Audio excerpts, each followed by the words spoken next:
여러분, 안녕하십니까. Hoy vamos con un nuevo vídeo, esta vez de la historia de Corea, concretamente la primera mitad del siglo XX, que es una época bastante importante porque supuso un punto de inflexión para la historia de Corea. Y a ver, esta vez yo lo que he hecho es montarme el guión por ChatGPT, se lo he pedido a ChatGPT, para simplemente no porque tuviera un poco de vagueza, sino por probar una cosita diferente.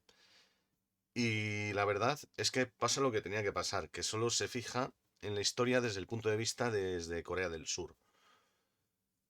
Y bueno, primero vamos a empezar por un poco de introducción a qué pasó poco antes del siglo XX y lo que pasó justo a principios.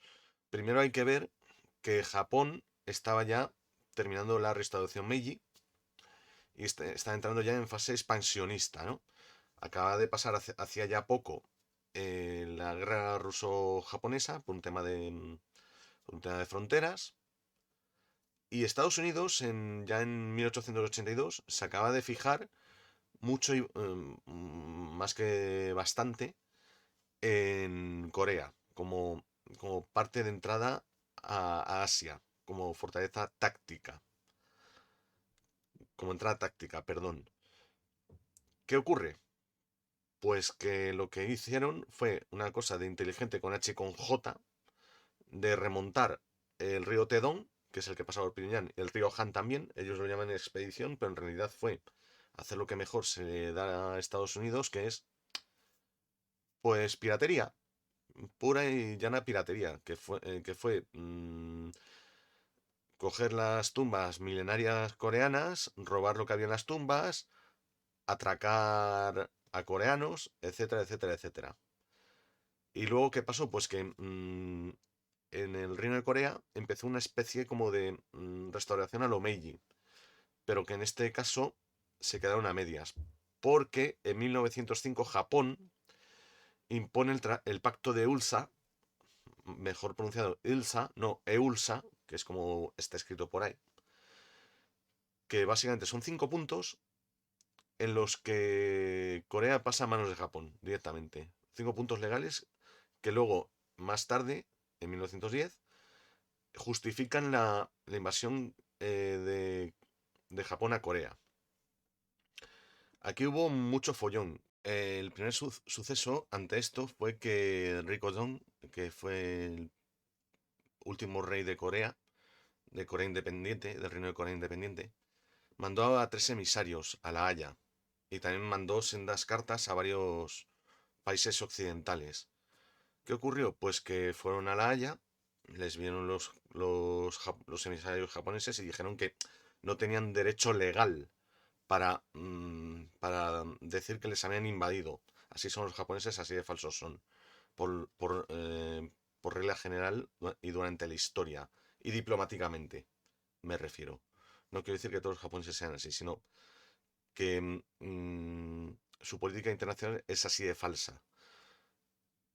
Pero bueno, ese no es el tema de este vídeo. Lo que ocurre con esto es que, viendo que los 3 emisarios coreanos en La Haya, que no les hacía ningún país caso, cogieron y se suicidaron delante de todos. Eh, seppuku. O sea, un rito similar al seppuku que tenían por aquel entonces los coreanos, ¿no? Y... A ver, yo aquí tengo una hipótesis aquí, y es que si Gojon de Corea, Gojon de Sejong, de Choson, Gojon de Choson, hubiera mandado una carta a Alfonso XIII, hubiera cambiado un poco la cosa, porque eh, ya empezaba a estar como primer ministro Eduardo Dato, si mal no recuerdo. Y al estar cuando estuvo Eduardo Dato, muy poca gente recuerda a este hombre, este primer ministro español, y es que este hombre hizo que España no entrara a la Primera Guerra Mundial. Esto es muy importante. No entrar a la Primera Guerra Mundial manteniendo la neutralidad de España. Ojo, y era muy buen diplomático también, en mi opinión. Ahí podría haber cambiado un poco la cosa. ¿Qué ocurre? A posteriori ocurrió el primer suceso de la resistencia coreana, ya bastantes años después, que fue nada más y nada menos los sucesos del 1 de marzo de 1919.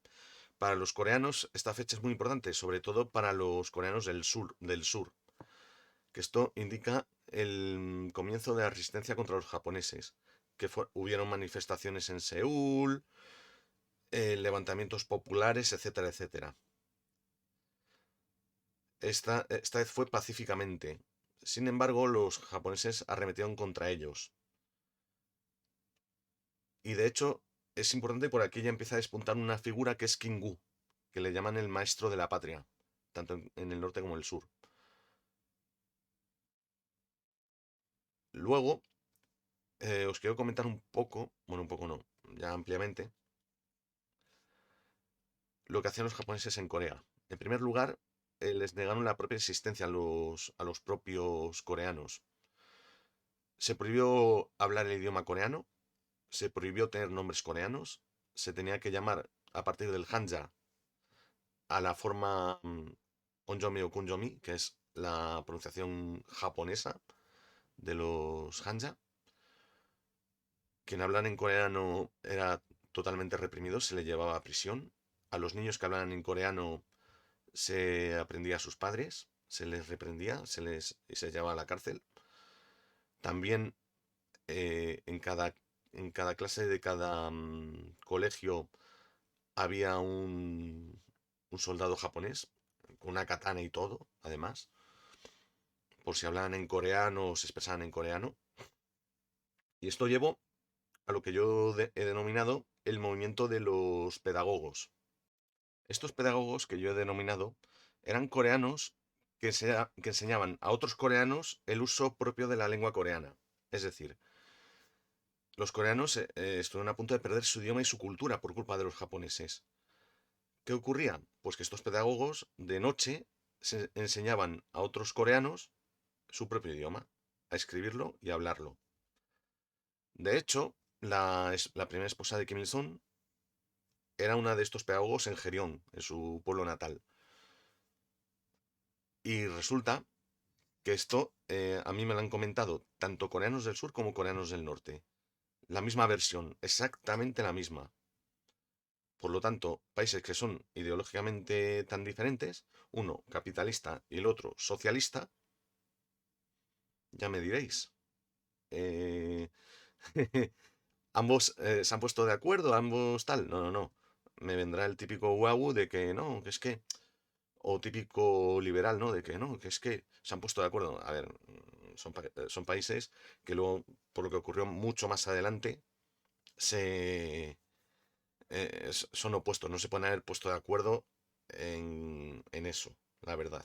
Aparte que me lo han dicho personas mayores también con las que he hablado, personas que han vivido la represión japonesa, personas que luego han vivido la represión yanqui y todo eso. Otro de los crímenes de los japoneses fue que forzaban a mujeres coreanas, lo que llamaban las mujeres de consuelo,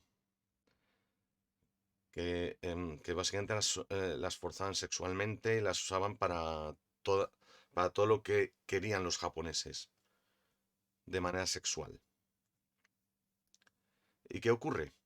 Pues que esto ha sido denunciado por Corea del Sur, por Corea del Norte también, y los japoneses no han pedido ni perdón siquiera. Alemania, por ejemplo, pidió perdón por el tema del nazismo. Japón no. Japón sigue siendo, aunque de manera sofocada, el mismo país imperialista que ha sido desde la restauración Meiji. Y esto nos lleva a una cosa, y es que actualmente, y os voy a hacer pensar un poquito, Japón siempre se está quejando por las pruebas de misiles que hace la RPDC. Sin embargo, tanto que se quejan por las pruebas de los misiles, que son misiles huecos, no tienen ningún tipo de carga, a lo mejor si pidan perdón los japoneses, tanto la familia real japonesa como el gobierno japonés a Corea, a las dos Coreas, a lo mejor cambia un poco la cosa, ¿no? Creo yo. A lo mejor cambia un poco la cosa. Porque, a ver, han estado aprovechándose de los coreanos desde 1905 hasta 1945, 40 años. Se han estado aprovechando. O sea, ahora, ojo por ojo y diente por diente. Ah, a pechugar, señores nipones del gobierno. Mm. No voy a decir un dicho madrileño, porque eso es, y me tirarían el vídeo por eso. Pero si me yo te se entiende, ¿no? Luego, ya en 1930, un jovencísimo Kim Il-sung, y esto no lo pone en el guión de ChatGPT, resulta, ya empezó sus primeras actividades en Pyongyang, en su Pyongyang natal. Aunque bueno, él nació en Mangyongdae, actualmente Mangyongdae es un distrito más de Pyongyang, aunque era una aldea aparte en aquel entonces. Se había ido a Manchuria y allí se encontró con más coreanos. Y ahí empezó su actividad política de verdad. Y ya en 1930 ocurrió una cosa muy, muy, muy, muy importante en la historia norcoreana, que fue el manifiesto de Kalún. El manifiesto de Kalún da origen a lo que hoy día conocemos como idea Juche, que nada más y nada menos fue una denuncia a que los 200 partidos comunistas que habían en Corea, que simplemente lo que hacían era guerrear entre ellos, y al final, como se suele decir en Extremadura, por unos y por otros, la casa sin barrer. Es decir, uno hace, otro deshace, uno hace, otro deshace, y al final nadie hace nada. Si lo encuentro por aquí, porque creo que lo tengo en papel por aquí en algún libro de los que me traje de Corea, lo digitalizo y lo cuelgo para que lo podáis leer vosotros. Está en castellano, de hecho, en español. Lo tenemos en español, así que es totalmente comprensible. Y además creo recordar que es una traducción muy buena, directamente del coreano, que es lo que a veces digo por Twitter, que yo recomiendo leer las ediciones que están después de los años 70, porque antes de los 70, y esto lo estoy hablando yo con uno de mis seguidores, que estuvo un comunista venezolano en Corea, que quiero yo saber más de esta persona, porque acabó en la cárcel y no sé yo exactamente el por qué. Que allí fue a traducir del inglés, porque los coreanos traducían del coreano al inglés y del coreano al chino exclusivamente. Y claro, ya para las ediciones occidentales, pues traducían del inglés a lo mejor al español, a lo mejor al portugués, etcétera, ¿no? Y yo soy muy poco fan de que de las traducciones a través de otras lenguas, porque se pierde el significado, muchos significados. Y claro, luego los coreanos empezaron a reeditar a partir de los 80 muchos, muchos libros de Kim Il-sung muchos discursos suyos, vamos. Yendo a lo que iba, ¿no? Ya en 1930 empiezan sus acciones. Crea también la Unión para derrotar al imperialismo. Y ya posteriormente, pues se reúne con el Partido Neodemocrático, con el Partido Democrático, con el Partido Comunista de Corea, y se unifican y crean el Partido del Trabajo de Corea, que es el que conocemos hoy día, que está en la RPDC. Y de ahí pues también crean el Ejército Revolucionario Popular de Corea, que fue el que ya a partir de los años 30 combatió a los japoneses. Que aparte también habían otras fuerzas, ¿vale? Tal, también no lo pongo en duda, ¿no? Pero esta fue una de las primeras fuerzas a tener en cuenta contra los japoneses. Y luego ya, fuera de ahí, en Estados Unidos, para ser más exactos, no en 1960, sino ya mucho antes, se creó la Asociación Nacional Coreana, que fue creada por tres personas: Kim Man, un jovencísimo Siman Ri y, y Do-san, que los tecondistas de ITF lo conoceréis por el Tool. Estos tres tenían visiones diferentes para recuperar Corea. Kim Man lo que quería era recuperar Corea mediante la fuerza. Es decir, organizar a todos los coreanos en un ejército y expulsar a los japoneses. Luego, Syman Rhee en aquel entonces era bastante joven y lo que quería era hacerlo mediante la educación de los coreanos, ¿no? Mediante, digamos, concienciar a los coreanos que son coreanos y no japoneses, ¿no? Y que había que expulsar a los japoneses. Y luego, Dosan tenía una posición un tanto intermedia, la verdad. No, o sea, él no se mojó mucho. Luego ya más tarde empezó ya la confrontación entre Kingman y Syman Rhee. Syman Rhee lo que hizo fue, con sus amiguetes, intentar tomar la Asociación Nacional Coreana, pero no le salió bien la jugarreta y creó su propia Asociación Nacional Coreana. Y ahí ya empezó la confabulación suya primero con la OSS, que era la antecesora de la actual CIA, y luego, más adelante, con la CIA, y se empezó a reunir con presidentes estadounidenses. Y ahí empezó a elevarse él cada vez con más poder. Y claro, luego ya, pues, en unas elecciones, no sé yo, pero a mí me huelen que las primeras elecciones en Corea del Sur estaban amañadas, pues le pusieron a dedazo a él como primer presidente de Corea del Sur. Y que bueno, ya hablaré yo de las primeras elecciones en Corea del Sur porque de hecho se presentó también en Kingu, pero fue una cosa muy extraña porque parece ser que le presentaron, no se presentó él, fue una cosa muy rara, ¿no? O sea, no fueron limpias al 100%. Y bueno, em, por un lado, ya en 1940, en el 45, el 15 de agosto, expulsaron ya finalmente a los japoneses porque ya cayeron las dos bombas en Hiroshima y Nagasaki. Y ya claro, se rindieron los japoneses, expulsaron a los japoneses los coreanos y ya finalmente vivieron, digamos, en paz, entre comillas. ¿Por qué? Porque ya en 1945 ya los coreanos se habían liberado del yugo japonés y dijeron, bueno, pues vamos a organizar ya el país.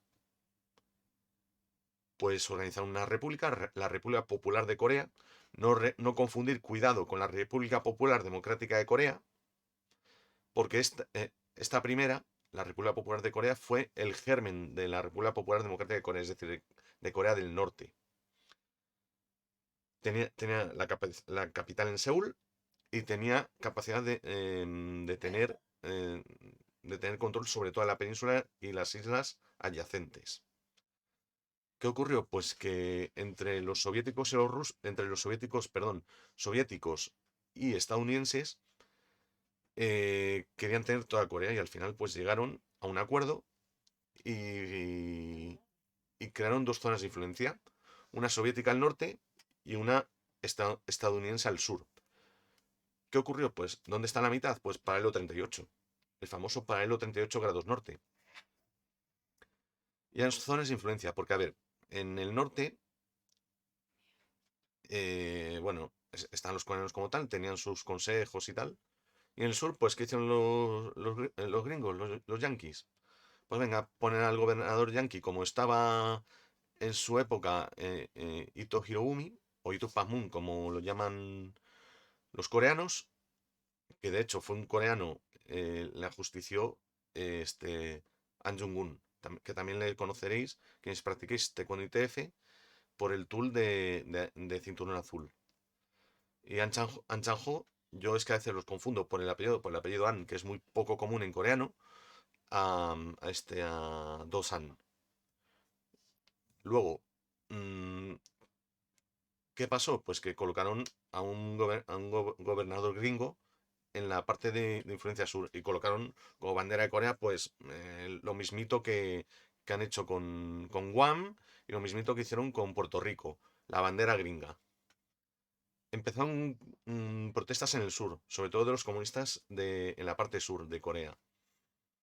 ¿Qué pasó al final? Pues que cogieron y se cargaron a la gran mayoría de comunistas del sur y los que quedaron pues se fueron al norte.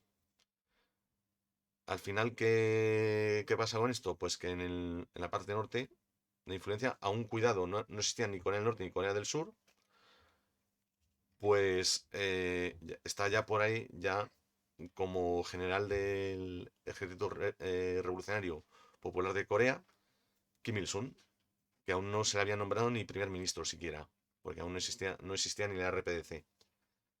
Habían consejos, como antes dije, que está todo movido por los coreanos, y los soviéticos jamás se metieron en nada o en casi nada, la verdad.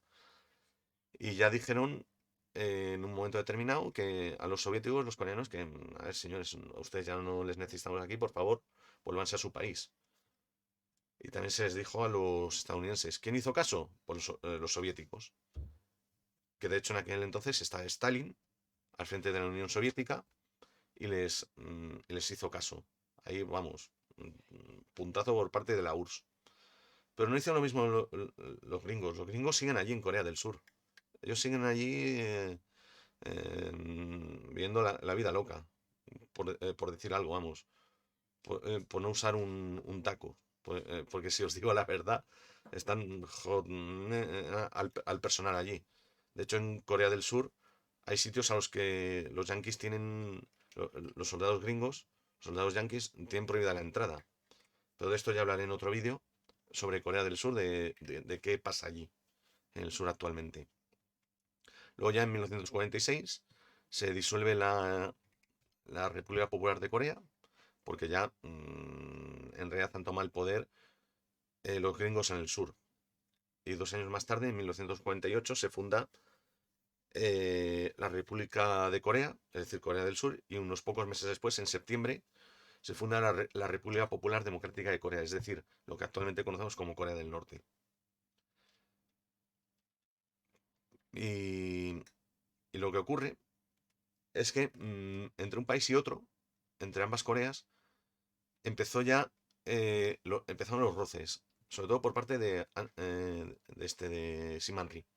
Pues el tipo le habían comido tanto el cerebro, los gringos, que se convirtió en un férreo anticomunista.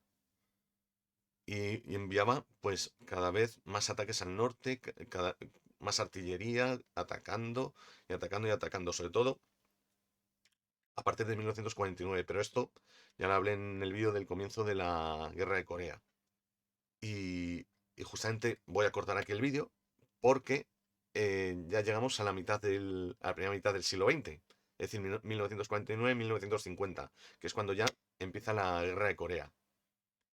Y bueno, aquí ya hasta aquí todo lo que os quería contar. Muchas gracias por ver el vídeo, suscribíos y comentad mucho, y 안녕히 계십시오.